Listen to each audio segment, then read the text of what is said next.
இயேசுவின் நாமத்தில் உங்களுக்கு என் அன்பின் வாழ்த்துக்கள். இன்றைக்கு இந்திய தேசத்துல இந்திய மக்களுக்கு ஒரு மகிழ்ச்சியான நாள். என்ன தெரியுமா? இந்தியாவின் குடியரசு தினம். ஆகஸ்ட் 15 இந்திய தேசம் சுதந்திரம் அடைந்தது. ஆனா குடியரசு என்பதாக மக்கள் ஆட்சியினுடைய அமைப்பு ஏற்படுத்தப்பட்டு குடியரசு தினம் என்று ஒரு நாள் நியமிக்கப்பட்டு அது இந்திய மக்கள் எல்லாரும் கொண்டாடி கொண்டிருக்கிற ஒரு நாள்.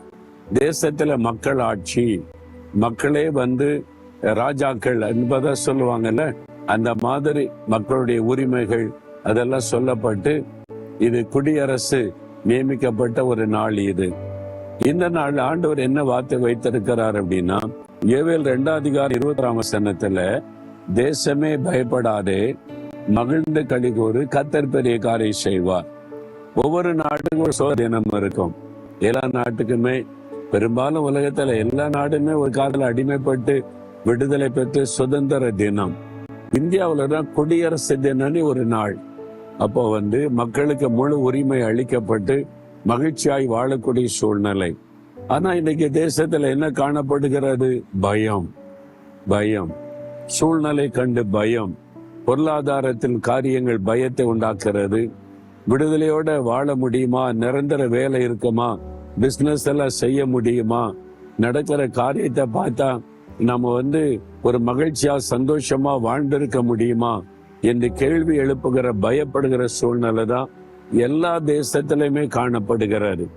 ஏனென்று சொன்னால், இந்த நாள்ல தேசத்துல விரும்பத்தகாத பல காரியங்கள் நடக்கிறது. ஒரு பக்கம் பாவம் பெருகுகிறது, இன்னொரு பக்கம் அநீதி பெருகுகிறது, இன்னொரு பக்கம் அதிகாரங்கள் துஷ்பிரயோகம் பண்ணப்படுகிறது.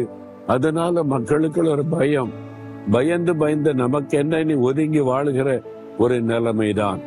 ஆனா ஆண்டவர் சொல்லுகிறார், நீ பயப்படாத, எந்த சூழ்நிலை கண்டு பயப்படாத, நீ மகிழ்ந்து களிகூறு, நான் உனக்கு பெரிய காரியம் செய்வேன்.